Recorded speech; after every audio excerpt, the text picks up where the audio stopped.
the way our language separates these concepts, as opposed to like holding them together like a yin yang, has us pursuing things in like a wrong-headed way, like trying to pick one side of a unity and argue that that side's right, and then somebody else picks the other side of the unity and argues that that's right, and we get stuck in these arguments of either or. The thing that I'm okay causing harm to will end up harming the thing that I care about. How is it that we can ask a question about something that we don't know about? There has to be some basic that we do know about. And then what does this question do? You know, it takes us into the unknown. And that to me was really exciting. And so, yeah, I love questions. And I think that if we can humble ourselves enough to be able to ask, you know, I mean, it takes a humbling, because you have to go, I don't know that. And how do I actually try to get to know that? It can be, I don't know you. How do I actually try to get to know you? And if we approach the world in that way, not like, oh, I already know it, I have mastered this, we can elicit more of the potential of what's in every single one of us, every single being. And when we do that, we can find our commonalities. We can find our shared similarities and differences. And then we start understanding more of these webs of interconnections and get off of our sort of high horse of thinking, well, you know, we're the apex, you know, creature on this earth. We're not. There are creatures that, you know, have solved a lot of evolutionary problems already and are being able to relate to them in ways other than, oh, that's just fill in the blank. The whale might help us be able to solve ocean acidification if we only opened ourselves to what the whale knows.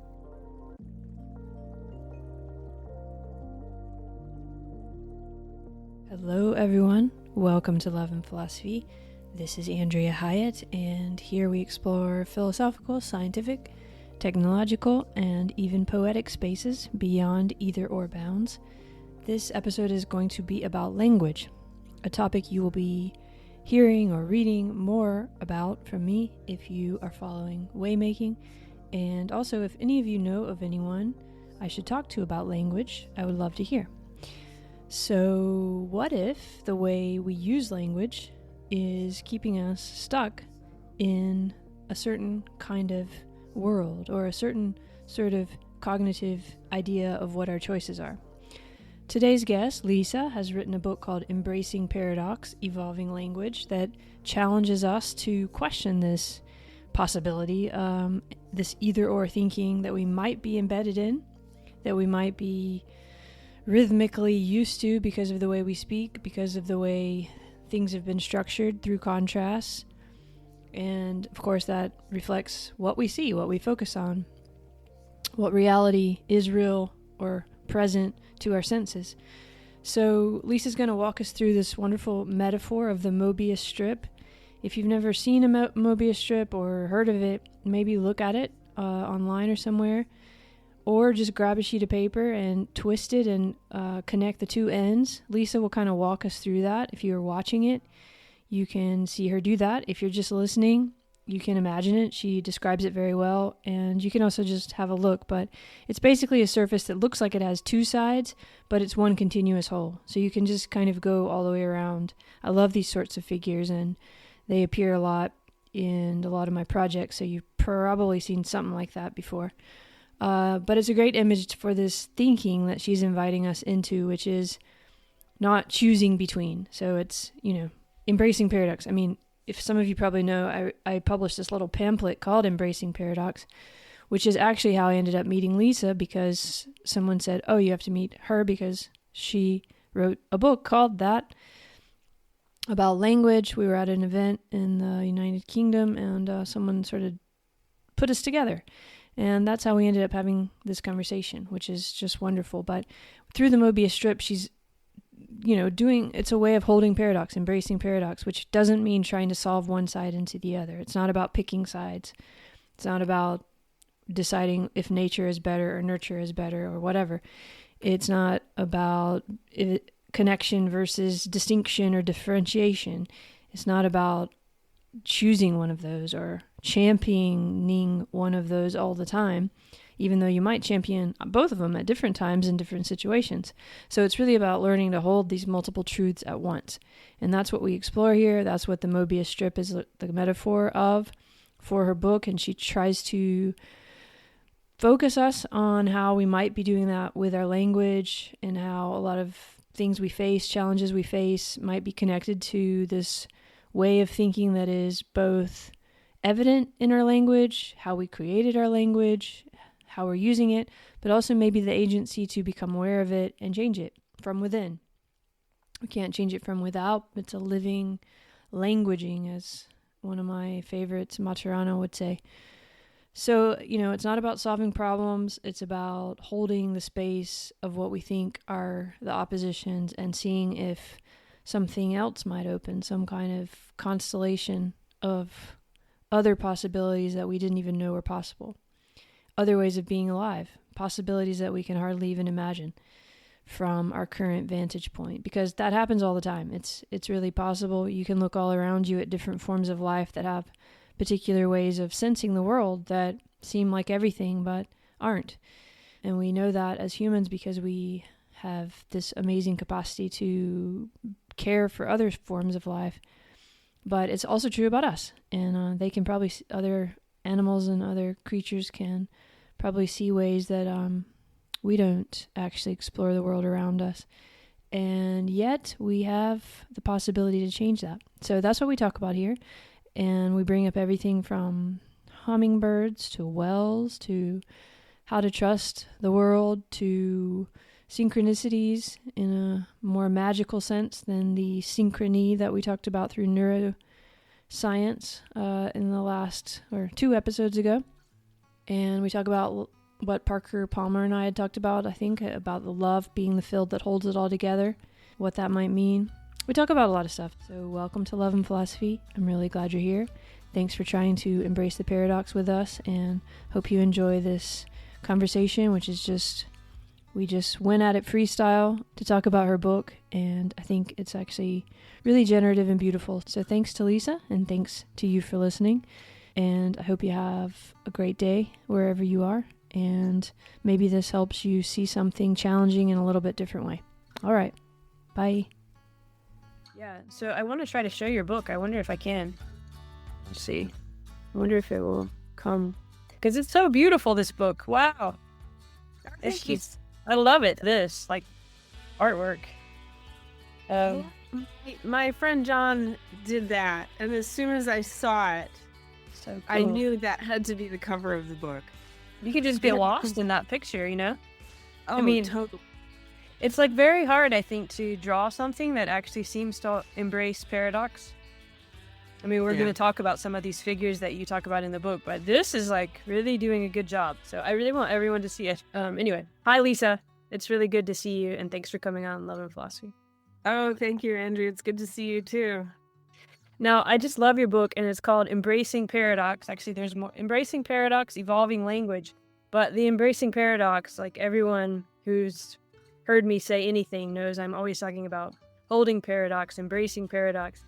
So I just love the title of your book, and I love that it's about language. And I want to hear, how did you come to writing this? Or what do we need to know about you that got you to this point of thinking about paradox, much less embracing it? Okay, how far back shall we go? Let's go back to college. Okay, that's a good place to start. Yeah, because that's really kind of where the seeds took root. First in physics class and learning about, light can be both a wave and a particle. Mm-hmm. And that was kind of like, what? And then reading Gödel Escher Bach by Hofstadter and learning about the Mobius strip and the Klein bottle. And then learning Chinese philosophy and yin and yang and how they're, mutually, like you can't have one without the other. Mm-hmm. Actually, I have a very cute cartoon hanging on my refrigerator where it's like half of a yin yang symbol in a hotel room on the phone saying, "I miss you too." That's sweet. Yeah, it's actually funny, but every page of the book you reference something that I love. Gödel Escher Bach or Buckminster Fuller or something from the Tao. Or yeah, it's really great. But let's try to give people an idea of embracing paradox. So you're in college and you started discovering those things. Was it like opening the world, or it was just really exciting, a new way of thinking about things? Or it was like putting on a new set of glasses, and suddenly I started seeing the world differently. I started seeing the world in terms of these interconnected concepts. Like an easy one in psychology class. There was a debate about nature versus nurture. Is it genetics? Is it the way you were raised? And, it's both. Can't everybody see that? I was like, of course it's both. And I realized eventually that the way our language separates these concepts as opposed to like holding them together like a yin yang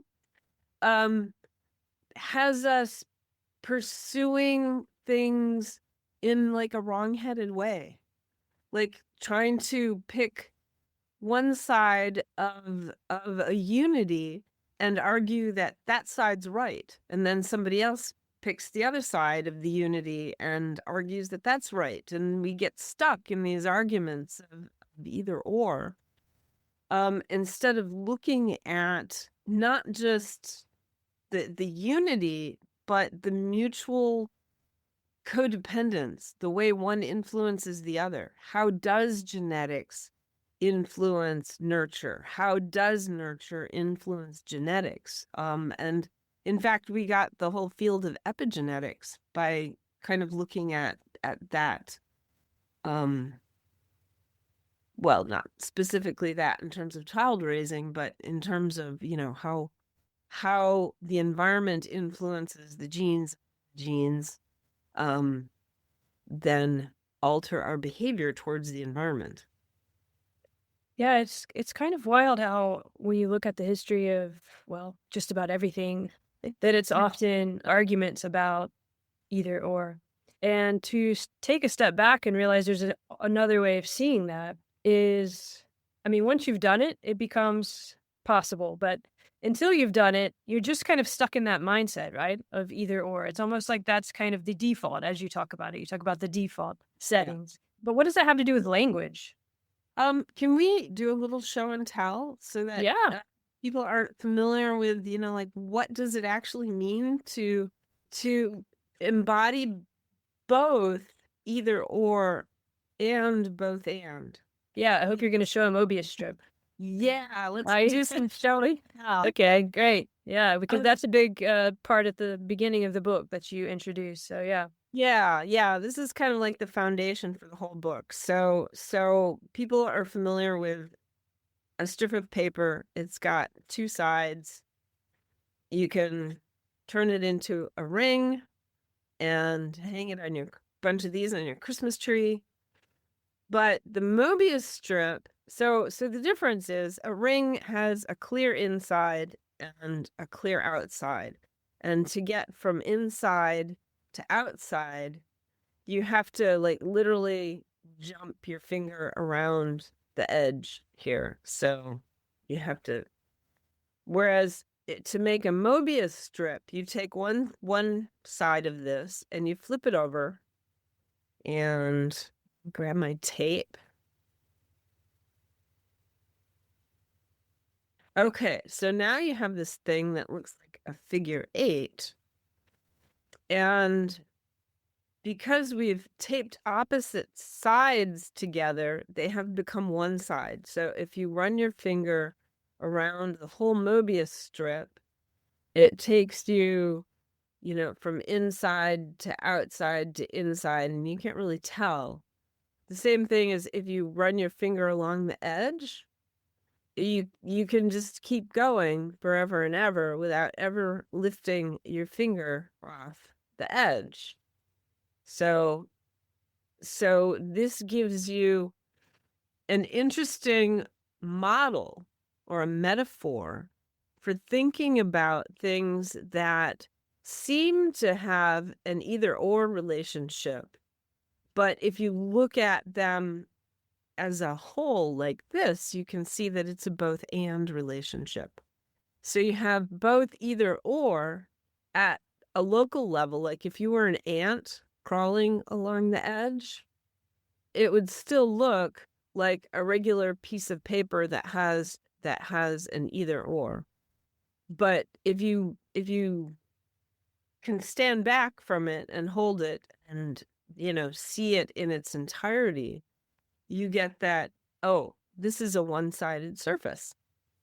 It just seems to have two sides.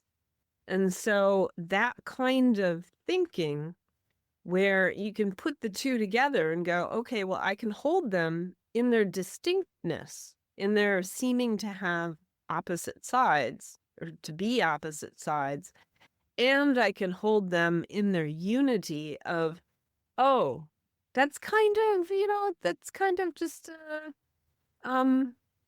a trick of the mind. There's actually just one side. It just seems to be two-sided. And so that's the kind of embracing paradox that I am talking about in this book, of being able to hold both of those positions simultaneously. Like we need distinctions. We can't get rid of distinctions in life because, then stuff doesn't work.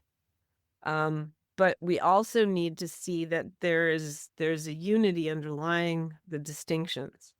And the language part comes in that we've grown up thinking that because they're two different words for the distinctions, that means they're real. That means they are indeed separate. And I'm trying to say, well, no, they're distinct, but they're not separate. Right.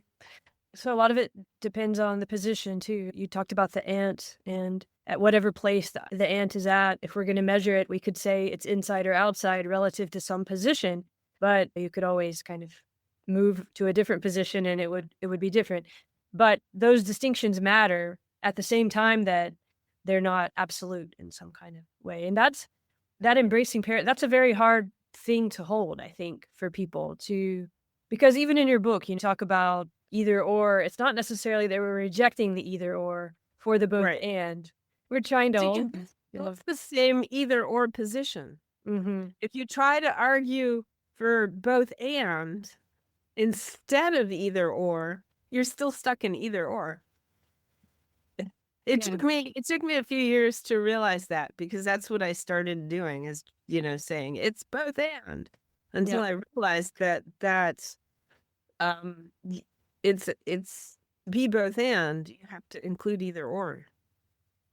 Yeah, I've started thinking of it. I try to think of it through constellations or kaleidoscopic, these kinds of things, which people find very hard to understand what I'm talking about. But it's because of that. It's because it's so easy to get, because of the language, into this habit again of either or, even though we think we're talking about something more like the Mobius strip.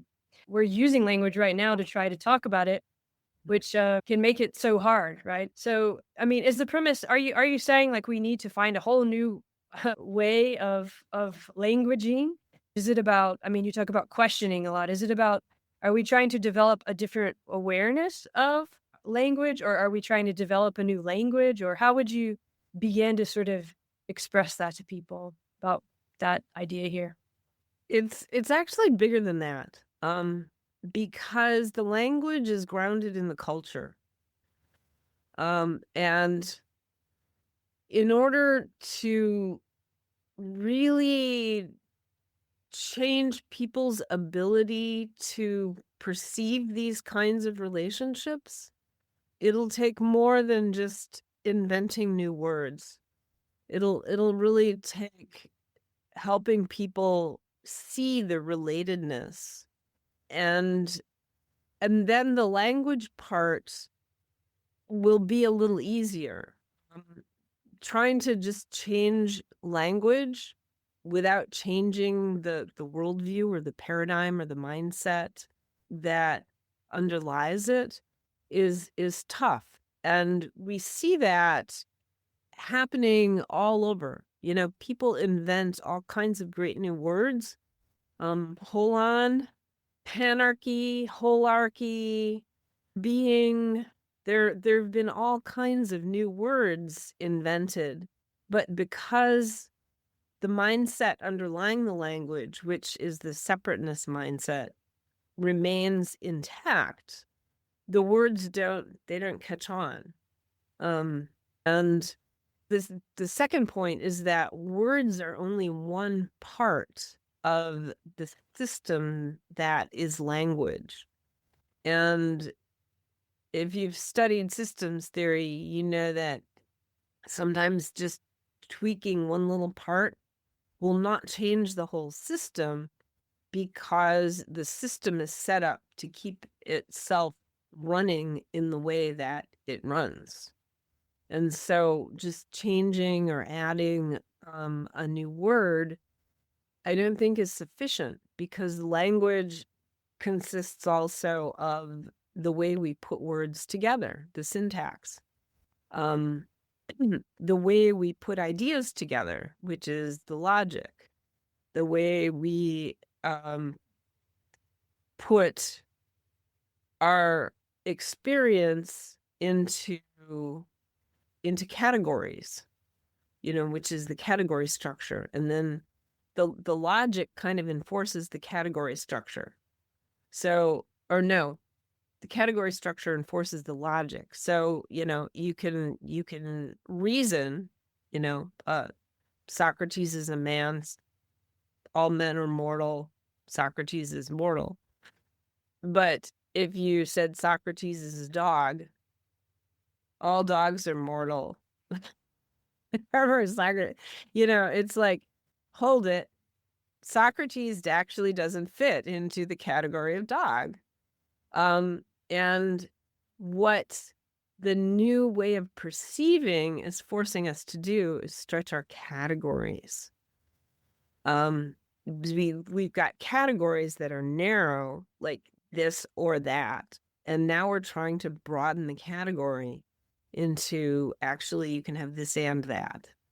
And so that's a much harder thing to change. In a way, we're trying to understand that the language that we use is a way to communicate about what is dynamic and always moving and changing, and actually never fits into any of the things that we're using language as if it contains. I mean, this is very hard, but even categories, they're dynamic. All of this is kind of, if we're looking at what we're describing, what we're trying to talk about, they're not actually broken into categories and all of this. What we're doing with using language and communicating is actually doing something in the world that's important. We are making connections together, and life is kind of working through this. At the same time, what we're discussing is ongoing and dynamic and will always need to be sort of reconsidered. So isn't that kind of hard to talk about too? Yeah. So this is a good example of how, like, the culture influences the language. American culture, based on English, which is based on, you know, some Romance and Germanic languages, parses the world into things. It's a very noun heavy kind of language. There are other languages that see other cultures, I should say, that see the world more in terms of processes, of things changing, of, the seasons always doing this, the sun and the moon always doing this, and that the even the things that we think are static are always changing. And so that's reflected in their language, which, could be like a very verb oriented language.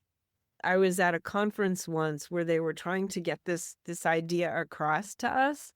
And so instead of like just having our name on our name tags, like Lisa, Andrea, we had to turn it into a verb. So I was Lisa-ing.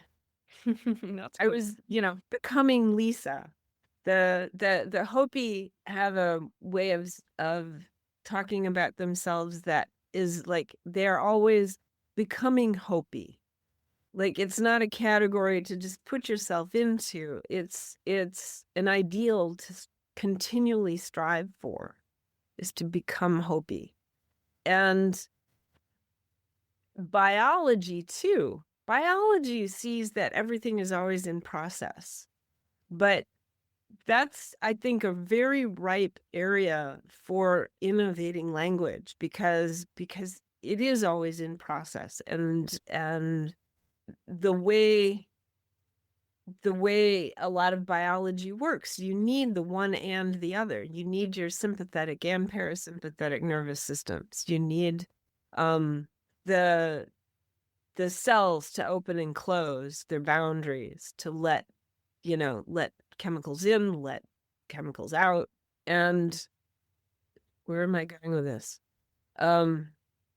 Process, right. Yeah, so in a noun-heavy language, process is very difficult to convey because we tend to default back to what we're familiar with, which is the nouns.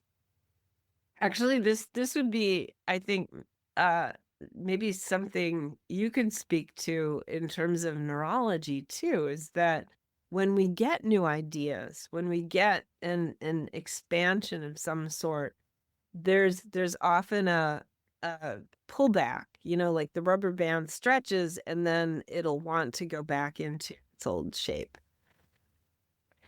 Yeah, exactly. I mean, we can think about biological habits in a way, and I think that's actually an interesting line of thinking with your book, because I get the feeling, and it is just like the body in a way, that like when you do certain exercises, you're literally sort of hurting your body and you're breaking habits and you're creating new ones. And it's kind of like that with the central nervous system too, in a way. But in the book, you talk about we can't solve problems from the same mindset in which they were generated, and there's a reason why we should try to do this, right? It's because it's generative and it gives us something, in the sense that in the same way that exercise might give the body health, right? How would people begin to understand what the motivation is for breaking out of old habits, right? Or because, it's comfortable to just have your habits, use your language. Nouns, it's a very safe thing to have nouns and everything fits in their category. And this all sounds very confusing, and hard. Well, the motivation is, yeah, that's a great question. Because the motivation is really, it's deep, it's existential right now, because these habits of mind that we've had have gotten us to a point of nearly destroying the world by nuclear weapons at one point, creating an unsustainable climate, creating an economy that is entirely dependent on getting growth and bigger is better, and on trying to grab as much for yourself, without regard to other people. Like, I'm separate from you, therefore I need to, have all of my stuff. And so these things are all coming together in you've heard the term the meta crisis or the polycrisis. It's multiple systems that are kind of all reaching, potentially a breaking point. And when one starts breaking, they all start breaking. And that could be really, really catastrophic for life on Earth. And at some point, we have to realize that we need to work with Earth. We need to work with the processes, not against them, if we're going to survive and if everything else is going to survive. And so to do that, we can't go into trying to solve the meta crisis as we would go into trying to solve, a problem, how to fix your plumbing, how to repave your driveway, whatever. Those kinds of, simple solvable problems, because these are all problems that are very interdependent. And when we start breaking the interdependencies in our language and separating them into, well, let's just solve this problem today and forget all the others, that's not going to work anymore. I mean, it might have worked for a while, but it's not going to work anymore because these interdependencies are becoming very fragile. Yeah, I mean, I guess we see it in a lot of different ways. And some people might think, well, okay, everything's bad. But then other people might think, oh, we're in the best time of our life right now. Like, to speak of this either or, and trying to embrace the paradox, I think we're at a moment all around the world where a lot of people are living in very different realities, right? Some people will really identify with what you just said. Other people that I know will think, what is she talking about? Like, the world is richer and greater, and like there's so many wonderful things happening right now. And that's very hard to get your head around, especially, no matter which side you're on. And for me, that almost becomes a meta reason why we need to be embracing paradox, because that is a kind of rigidity within itself that we've sort of gotten into these ways of thinking about the world that it's either about to end or it's wonderful or whatever. That itself kind of shows us that maybe we want to find a different way of holding that, of understanding what that is. Not only because we do have all of these issues right now. I mean, nobody can deny that there's a lot of pain in the world, no matter how good we might have it, whoever we are.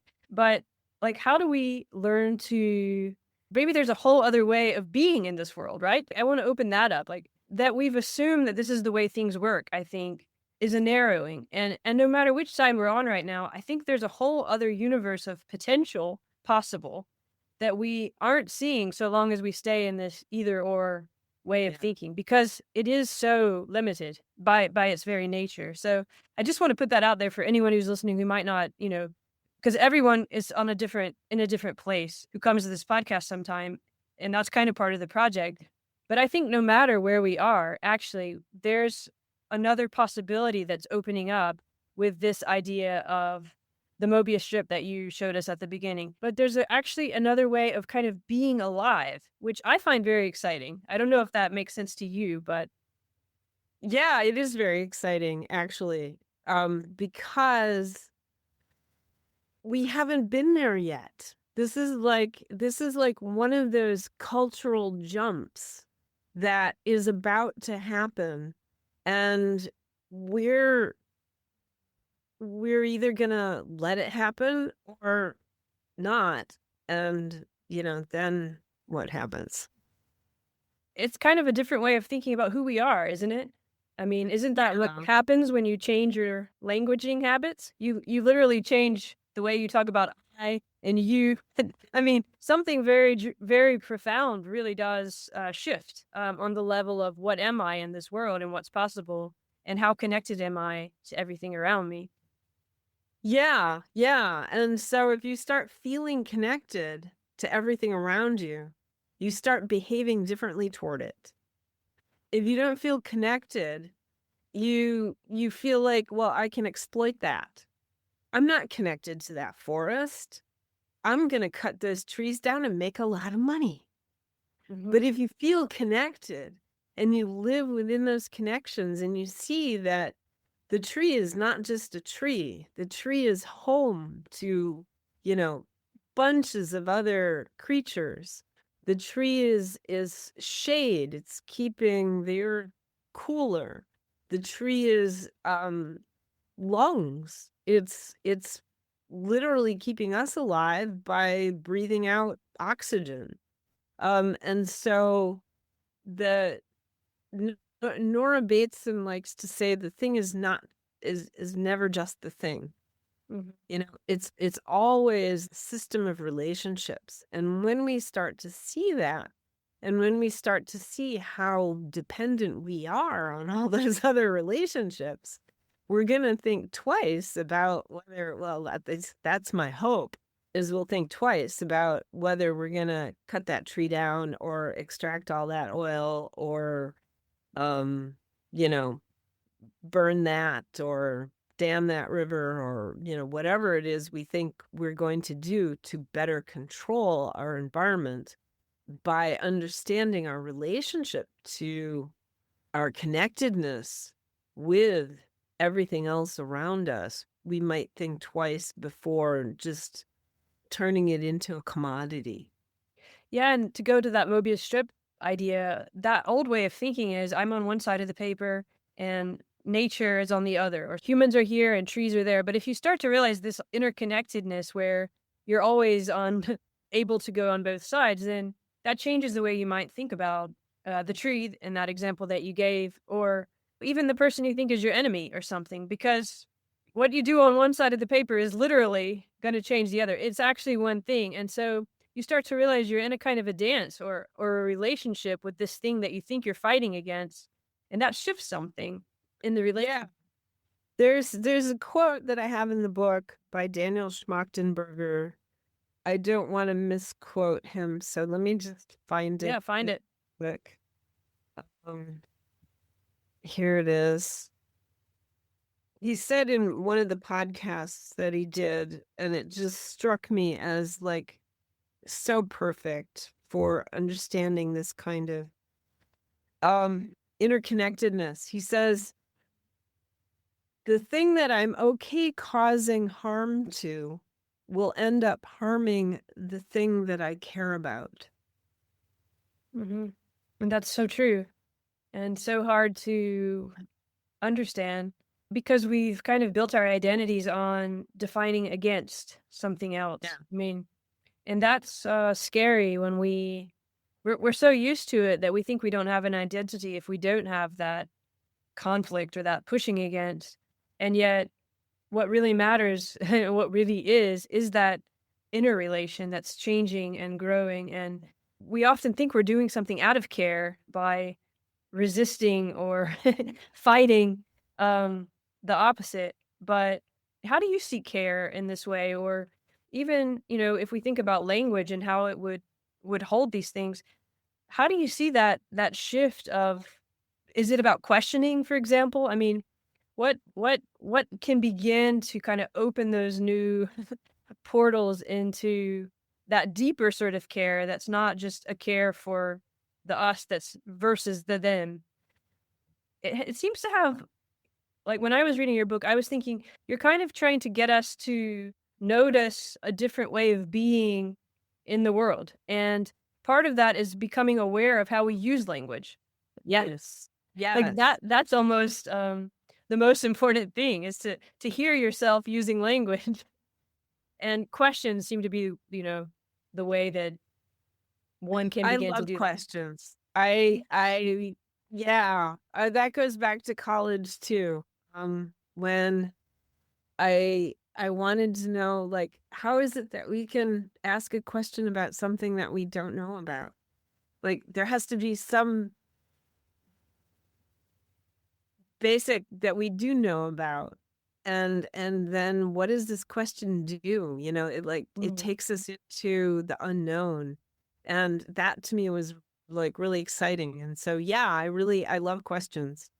And I think that if we can humble ourselves enough to be able to ask, I mean, it takes a a humbling, because you have to go, I don't know that,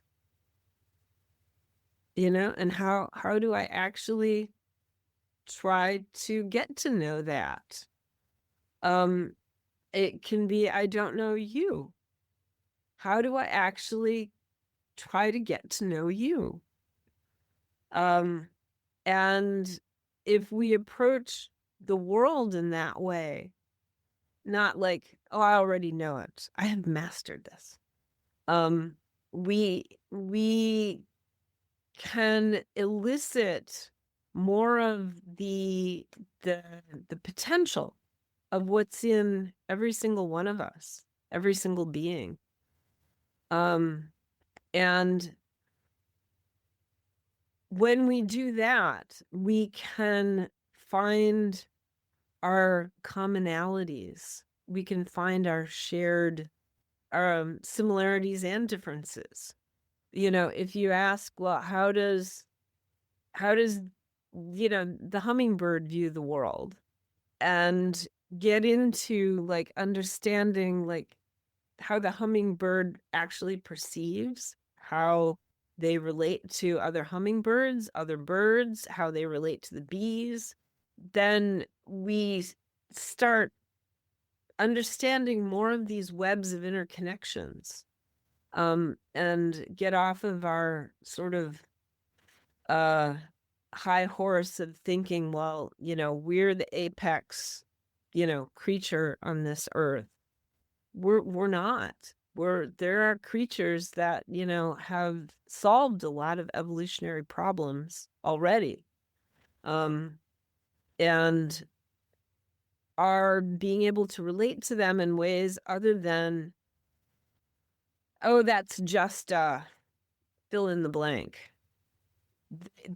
The whale might help us be able to solve ocean acidification if we only opened ourselves to what the whale knows.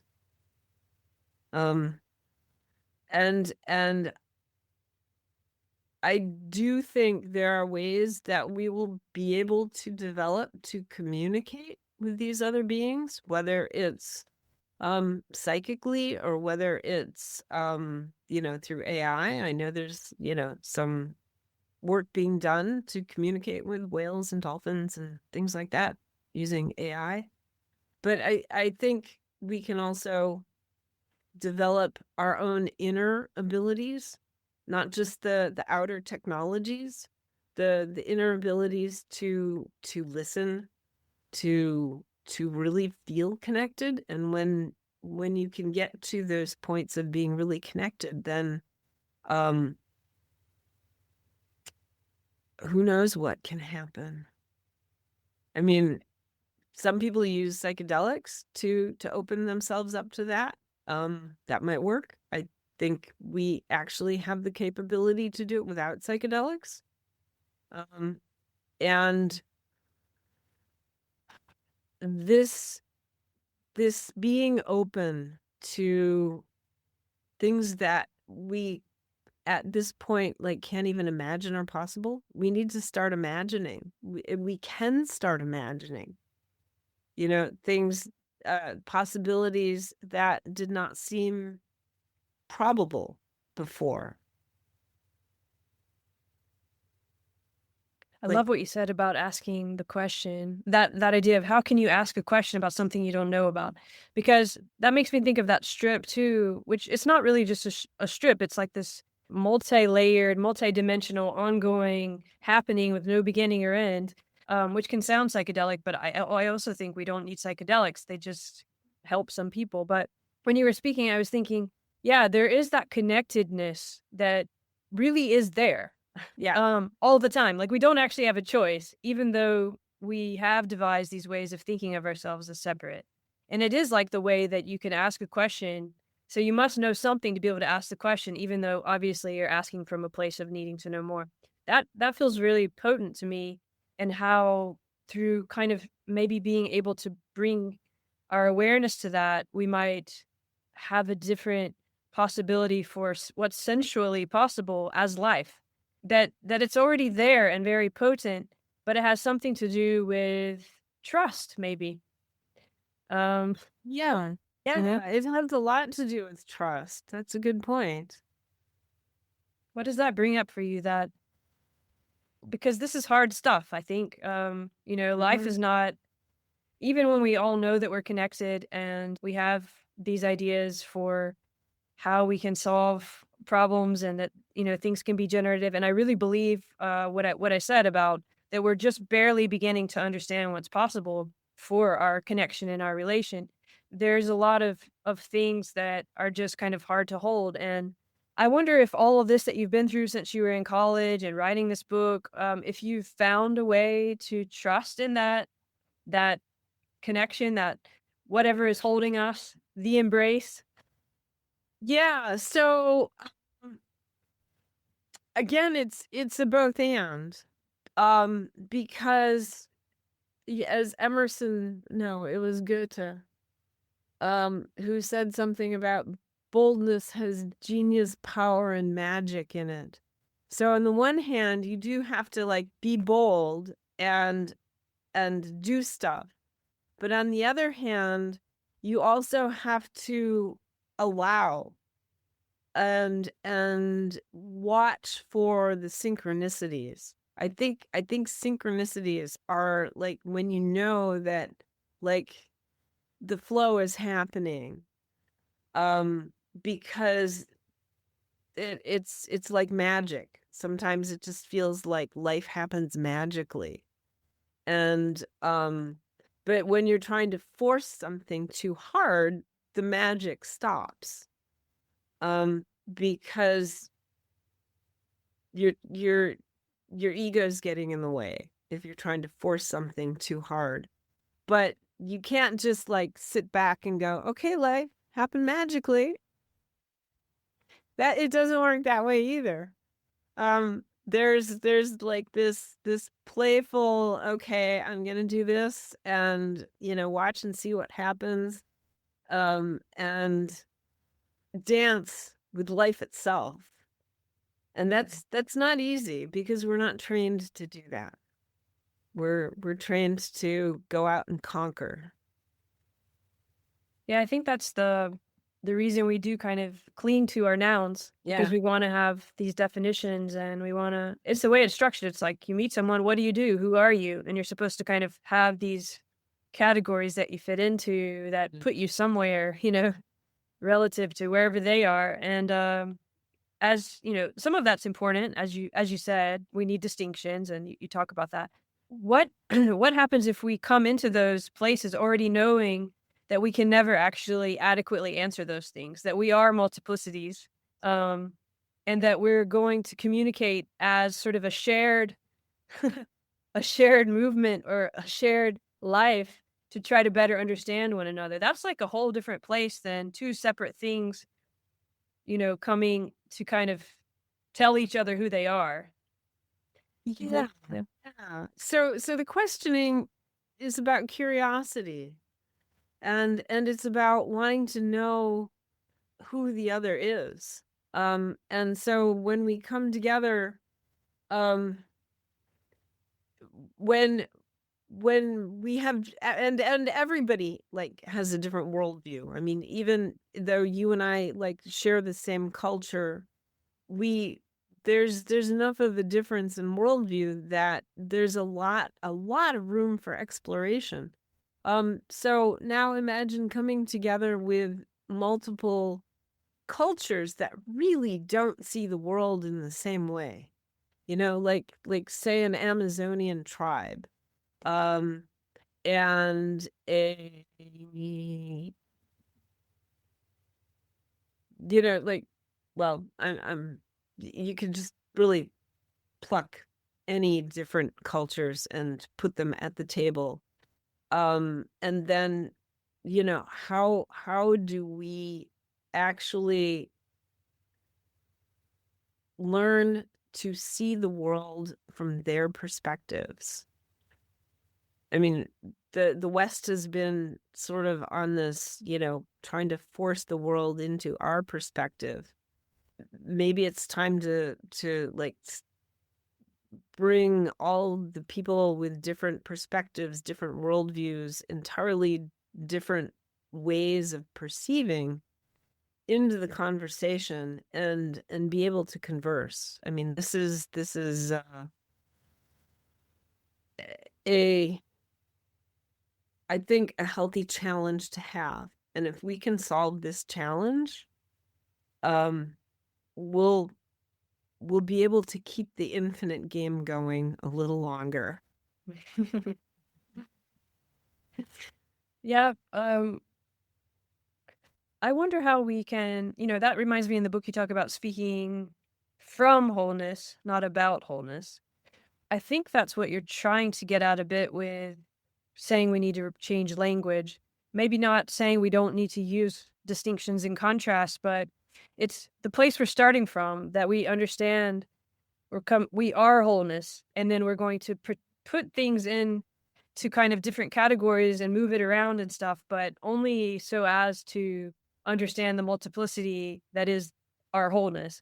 And the reason I'm bringing this up is because you talk about fragmentation. This word fragmentation comes up through like Alan Watts and maybe David Bohm and stuff. And speaking from wholeness, and there's all these layers and dimensions. How can we sort of embrace that without it becoming fragmentation, if you know what I mean? Because that seems to be part of the why that you wrote this book that you get to in chapter 20. I wonder, like what are you what's going on there with the language and in that not giving way to that fragmentation, I guess. Yeah. So language is it's kind of its own entity. And while we all use it, we don't have dominion over it. It also uses us. And so changing language is it's a collective thing. It's been kind of arbitrary so far. Somebody invents a new word, somebody uses a word differently on TikTok, and it all explodes, and so now everybody's using the word differently. And so it's happened in a very sort of, haphazard way. And what I'm trying to do is say, well, maybe we need to be a little more thoughtful and not just add new words, use old words in new ways, but actually try to rethink how language is structured. But we can't say, okay, we'll form a committee and they'll go do it for us, and then we'll all just, obey. No. That's colonization. That is not going to work. So it has to be like generated by people for people, but done in such a way that we're understanding where we want to take it. It's a very tricky process. I don't have a 5-point plan for how to make it happen. We do have to come together and we have to start using the language we have to invent a language we don't yet have. And that's asking a lot. I mean, we were able to use, the technology we had with metallurgy and electronics and, fuel to get us to the moon. So we can do things like this. But because language also mostly operates at a very unconscious level, whereas engineering does not operate at an unconscious level, this is why the questioning process, we have to understand, well, what are the assumptions that I have, that my culture has, that are built into the way the language is structured, And how can we, like, this is one of the assumptions that there's one side and there's another side. How do we build in a new assumption that those two sides are actually one side? They're distinct but not separate. And it's going to take bringing a lot of people from different cultures who speak different languages to the table. King Arthur, the Knights of the Round Table, his knights were from the different parts of the country, and he needed their different perspectives to understand what was going on in the whole. And so the more we can come together and share our perspectives and truly try to understand them, for a Wall Street broker to say, go to the Amazon and try to and like get to understand like how the people in the Amazon understand how to live with the jaguars and the monkeys and the river that floods and the I think is important. I mean, it's important to open oneself to all those different perspectives, and be able to learn from people's whose perspectives are wildly different from yours. And it could just be your neighbor who's, the opposite political party. There's something to learn, and there's a both anding, or a not just both. I mean, we have to start somewhere. So I started with two. I started with, either or and both and. But where we're going is to multiplicity, and getting to then be able to hold multiple perspectives. So that's, I'm not sure that actually answers your question, but it's sort of my vision for like, where's this going next? And what do we need to do to get there? And we need to come together. So would it be fair to say that we're trying to question the water that we're swimming within, in a sense? Yeah. Use Mhm. language to question language. Is that sort of the praxis? And even what I heard you kind of saying there, and what comes up is that when you do notice these kind of things that jar you, which often are those kind of things that you think are the opposite side of the paper, right? Not the Mobius strip, that maybe we start to understand those are ways to know ourselves better, or to deepen our connection and care. And so that becomes a different kind of endeavor, doesn't it? That we're going to Yeah. then use language to know ourselves through this thing that seems like the opposite of us, that we seem to hate. Just that very kind of orientation comes through the questioning a bit, doesn't it? The questioning of the way that we're using this. Or do I have that right? I mean, that's what I'm kind of, Yeah. yeah. Yeah. So, Yeah. yeah. So is that do you see that as a way to deepen how we can care? And I mean, this is love and philosophy. So I don't know if this word love comes into embracing paradox for you at all, or how if you have any experience of love relative to all this that you might want to share, or, what that word could possibly mean. But before we go, I just at least want to kind of put it there and see. Love is very important.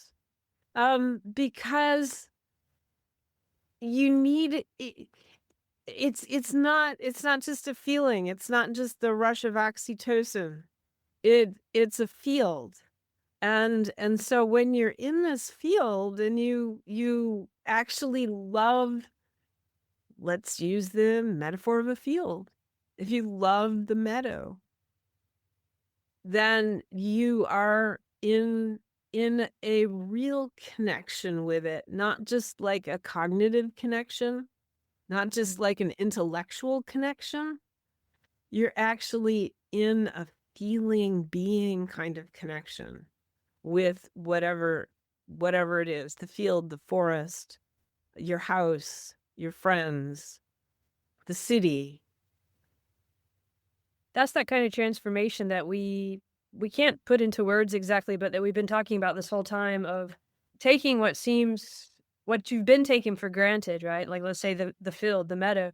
And once you understand that it's some part of you that you're gonna get to know, then you start looking at it with a different way. Maybe you start looking at the soil and how you can make it healthy. Maybe you start realizing you can grow all these amazing beings that then feed you on this meadow. And it just becomes like a fractal possibility of things. And actually, that is just from that turn of attention to considering it as part of you and as in relation with you. So I think that's actually a really beautiful idea there, and it's very Mobius strip like, right? Yeah, it is. Is there anything about the book that you want to be sure people know or that we talk about before we go? Well, I'd like to say that, okay, so this book is it's not easy. It's not sitting at a beach read. If you like stories, some people like like the cognitive challenge. If you like reading a story, you can get a lot of these same ideas in my earlier book, which is a novel, which it's not quite as developed as this, but the early and the important things, if you just want to sit and read a story and try to get it, it's like philosophy. It's like the way Socrates taught.